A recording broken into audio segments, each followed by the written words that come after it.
Hey guys, Mike Builds. Welcome back to another video. Today we're going to be reviewing and testing this Power Queen 12 volt 100 amp hour lithium iron phosphate battery. Recently we've been testing a lot of really cheap batteries. I've literally been buying the cheapest ones I can find, but now I want to test some more well-known, not necessarily more expensive, but a little bit more mid-tier priced.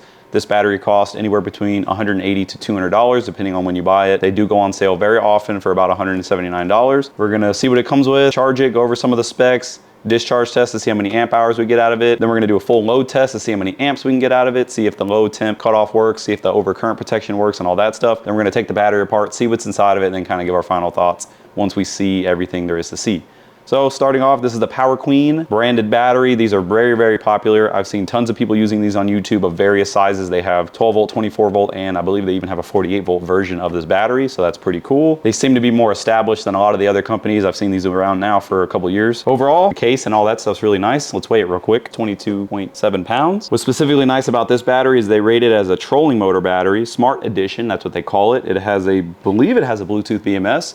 We're definitely gonna check that out. Yeah, it says Bluetooth 5.0 on it. They rate this thing at a maximum continuous charge and discharge of 100 amps or 1280 watts. Pretty standard, they're all kind of rated about like that. In the box, you do get your terminal hardware. You also get this little bag. Let's open that up. This is the product manual itself. There's where you download your app. I guess I'll go ahead and download that on the phone and we can try that out. Just some more specs of the battery, nothing really too crazy. If you've reviewed or if you've ever looked at these batteries before, a lot of this stuff's kind of the same. They rate it at 4,000 charge and discharge cycles. Surge current, 500 amps for 1 second. Maybe we can try and test that. I don't know if I have anything that can pull 500 amps.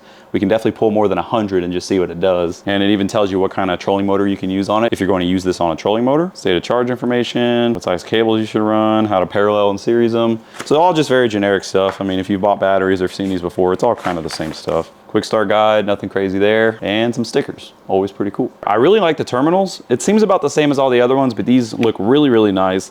I definitely can see this costing a little bit more. The fit and finish does seem a little bit better, but not, I mean, honestly, if you put these next to what's out there on the market, it's probably pretty close. The real test is gonna see what's inside. All right, I went ahead and got the app. Let's go ahead and open that. It's gonna ask me to go to my Bluetooth. We're gonna do that. Now it wants us to scan the QR code right here. Oh, you gotta log in, you gotta make an account. Okay guys, I went ahead and downloaded the app on my phone. You do have to create an account, unfortunately. Some of the batteries require you to do that. Some of them don't. I don't think the EcoWorthy made me create an account to hook up to the batteries, but these guys, they want you to, so just kind of do that at your own risk. I know some people might be pretty iffy about doing that. Gives you the state of charge, the battery temperature, how much power you're using, the current voltage. Also tells you the status if, I guess, if we're charging or discharging. Okay, all it says is if you click cells, it says your battery's working optimally or whatever.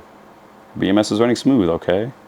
All cells are well balanced. It doesn't give me a way to look at individual cell voltages. Let me see. It seems like the only other thing you can do is you can go here and actually control the BMS, turning the discharge on and off. But that's it really. There really isn't a whole lot here. I do like that you get a little fuel gauge. That's pretty cool. I do wish it told you individual cell voltages. That way if you had some sort of issue, you'd be able to easily troubleshoot it. I guess it's better than nothing. I think the main purpose of this, if you have it installed in like an RV or a camper or something, you don't have to go outside or open your battery bay to check your condition of your batteries. So that is kind of cool, I guess. But you could also install your own external battery meter and do the same thing without having to get an app. I'll give you guys the dimensions. So it's about 13 inches long, 6.5 inches wide, and about 8 3/4 inches tall. I'm gonna go ahead and use my charger here. This is rated for 6 amps to fully charge the battery.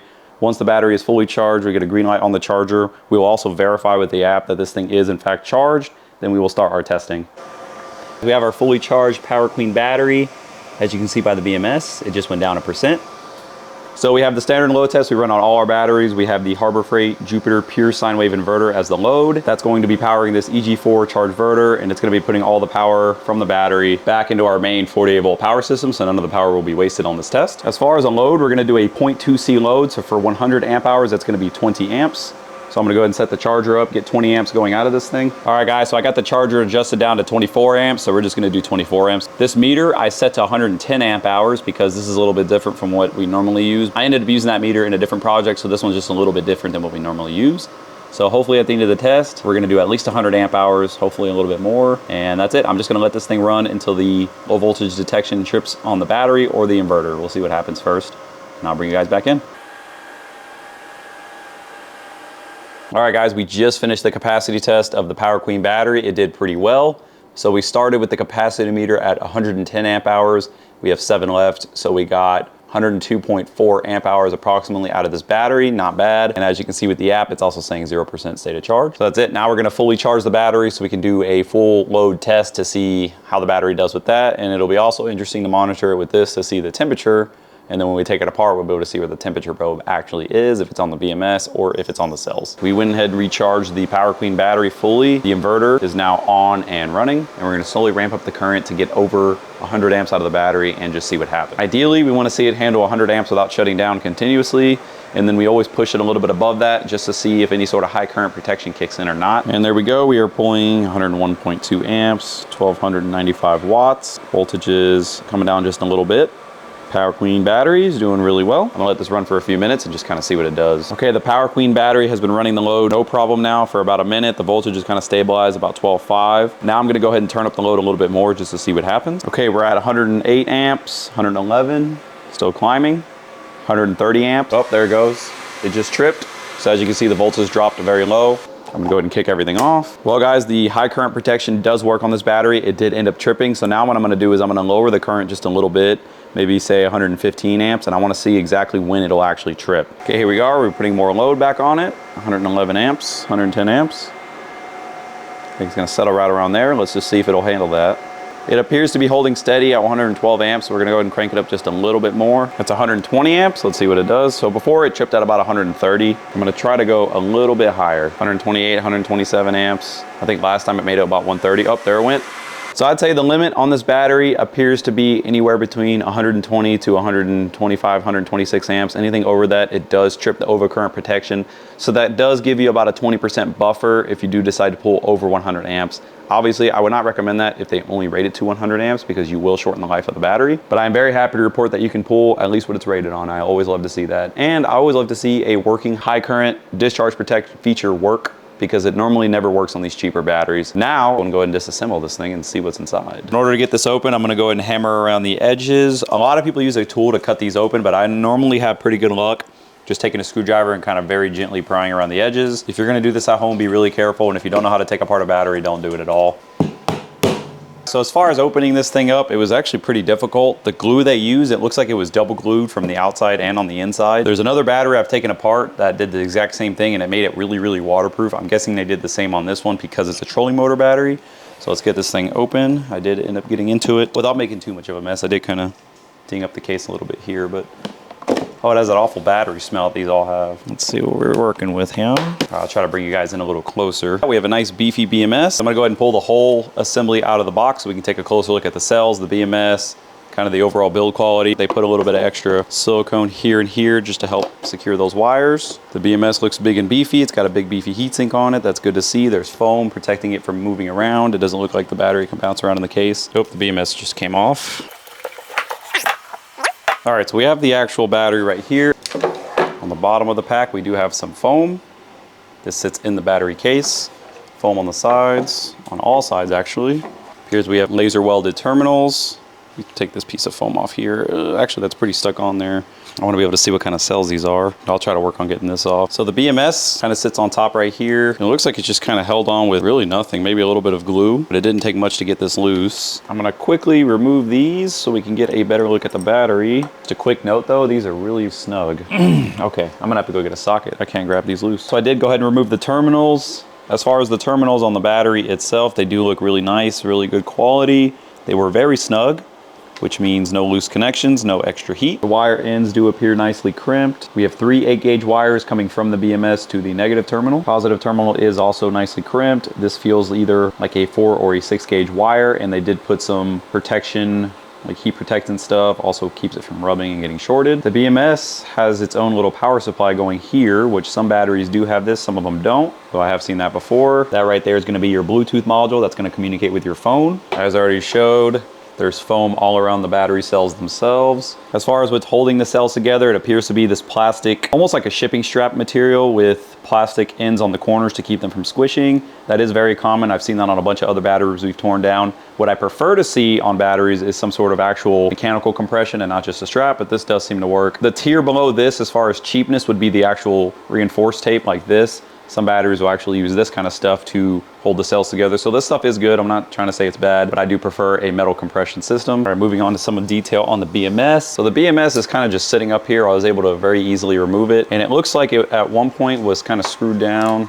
to this black material right here. As you can see, there's a screw here and there's a screw here and a screw here, and some of the material came off. And this black material looks like it is glued or adhered to the straps itself. As you can see right there. Oop, I just broke some off. This stuff's very, very brittle. I don't know what this is. I do think that could have been mounted a little bit better. Some batteries we've previously taken apart has actually had a mechanical way of attaching this with screws to a plate. Others just use double-sided tape, and some of them don't even do that. I think one of the other batteries we tested actually just zip tied it on there. So there's a lot of different ways to do it. This one definitely isn't the best, but I think it's not the worst. I just wish this material, whatever they're using, was not really brittle, because look, I can just very easily snap that off. That's not gonna hold up over time at all. In fact, I might go through later and put my own double-sided tape on that just to hold this down and keep it from flopping around. The good thing is there is foam right here. This, in theory, should kind of keep it mushed down with the cover on. If you guys look right here, it appears like this is going to be the connector for our temperature sensors, and there's 2 sets of wires, so I assume there's 2 temperature sensors. And then this is your balance cable. The way they attach it to the cells does look really good. They use a screw kind of threaded into the bus bar, and then they put a little bit of stuff on there to kind of help secure it, I guess. As far as who makes this BMS, it's kind of hard to tell. I don't really see a name brand or anything on it. It is very possible that Power Queen makes these in-house, but I doubt it, because normally the in-house made ones have their own logo on it. This doesn't have any logos on it, so I assume they're just using an off-the-shelf BMS. Connections to the bus bars themselves look really nice and secure. I like to see that. Same with the positive. We have nice terminals, nicely crimped. I'm gonna check the torque on these, but they do look secure. Pretty standard as far as the laser welding. It looks, I mean, as good as all the other batteries we've kind of looked at. If you guys go check out the other videos, it looks pretty good. They did put the temp sensor right here, right in the middle. I don't think that's a horrible spot for it. It does look like there's insulating paper between the cells. Overpressure relief valves look okay. They're able to vent if they needed to. Oh, look, they even taped down the temp sensors a little bit in the wires. So definitely not the worst, definitely not the cheapest build I've seen, but that's a good thing, because this wasn't the cheapest battery we've ever reviewed. Now I'm gonna try to get this off so we can see what kind of cells these are, because that's probably what everyone's wondering. All right, here's a close-up of the barcode on these cells. So I'm gonna try to use my little barcode scanner on my phone to try to see what these are, or I'm gonna punch that number in Google and see if anything comes up. And if you guys want to do the same, let me know what you guys come up with. I had to manually enter the code in, and this is what I came up with. Something called Great Power. That is the manufacturer's name. Not a whole lot of other information, but it does give a website. And when we go to it, it is just, looks to be all in Chinese, but apparently these guys make battery cells. So I wonder if this is their own in-house made cell that Power Queen gets from them and then builds their packs. We've seen that before in the past. I believe one of the other batteries had another similar brand, but it was maybe called Global Power or something similar to that. I'd have to go double check. But it seems to be pretty standard on these lower budget batteries. So here's another real good close look at the pack before we put it back together. And that's really it, guys. There's really not much more to see. I mean, it's pretty standard at this point. We've taken enough of these apart. I will say there's some extra ports here on the BMS. I wonder what those are for. Interesting. What I will do while we have it still apart is I'm gonna get a frozen thing of ice water and attempt to see if the low temp cutoff works. They do advertise it as low temp, literally right here on the front. So we're gonna test that real quick. Okay, standard test setup. We have some super cold, almost frozen ice water with the temp sensor. I peeled it off the cells, threw it in that. We have the charger on it right now. So we're just gonna let this thing sit and see if the low temp cutoff works. Hopefully I can get this thing cold enough, because sometimes I cannot. These are set really low depending on how they set up the BMS. I'm gonna open the app real quick and maybe we can see what the temperature actually is. Oh, there it went, guys. It actually just tripped. So we get a green light on the charger. The BMS is completely disconnected. Now I'm gonna remove the temperature sensor out of the ice water, and we can see how quickly the charger starts charging again. So once that light turns red, that means the BMS is turned back on. I tried to load it up on the app, but the app is taking forever to connect. Let's see if it works now. All right, I removed the temperature sensor. So you see the light's still green, and there it went. The light just turned red, so it just kicked back on. So pretty responsive temperature sensor, love to see that. I did try to open the app to see what the temperature was, but for some reason, maybe it's just my phone. It kind of takes forever to load up and actually connect to the battery, but at some point it did connect because the state of charge did update. So I'm not sure what's up with that. Maybe the app's just a little bit buggy. I don't really have good luck with a lot of these apps, to be honest with you guys, but that's just my personal experience. I'm not saying the app is total garbage. So I'm gonna go ahead and put this all back together. If there's something you guys want me to specifically look at really closely, leave a comment and let me know. But I'm pretty sure I showed you guys everything there really is to see on the inside of this thing. I'm gonna do my best to reassemble this just like it came from the factory, because I do plan on trying to actually use this battery and not actually destroying it. All right, guys, that's gonna conclude our review of this battery, the Power Queen 100 amp hour 12 volt battery. I'm kind of mixed feelings about the battery. The build quality was about on par with all the other batteries we've tested and reviewed. but this was one of the more expensive batteries. I think I paid to my door with taxes and everything, $215 from Amazon. A lot of the other batteries we've recently been reviewing have been well below the $200 mark. So I do think for the money, you could probably get something maybe equally as far as like the build quality and everything. I will say the big positive for this is it does have Bluetooth BMS capability. However, a lot of the batteries on the market are coming with that more as a standard feature, whereas before it used to be something you had to pay extra for. So just kind of keep an eye out for that if you're shopping for one of the batteries. As far as the app itself, when it worked really well. But what I noticed, at least for me personally, maybe it could be my phone or whatever, but it would take a really long time to load all the information on the battery. But I do like having the app available, because if you install this in a camper or your bus or whatever, and it's tucked down somewhere deep in a, you know, I don't know, in a battery pit or something, you can very quickly pull your phone out and see your state of charge. Now, personally, if I'm building a system like that, I would just go ahead and put a battery charge meter or a state of charge meter on it anyways. But it is kind of cool to be able to use that feature and just very quickly know what's going on with your batteries. I don't like the fact that you couldn't see individual cell voltages, but that's just a personal preference of mine. The build quality of the case was really good. It was really well sealed. They do advertise this for trolling motors, so I believe maybe that's just to keep the water out. I do believe this thing would be quite water resistant.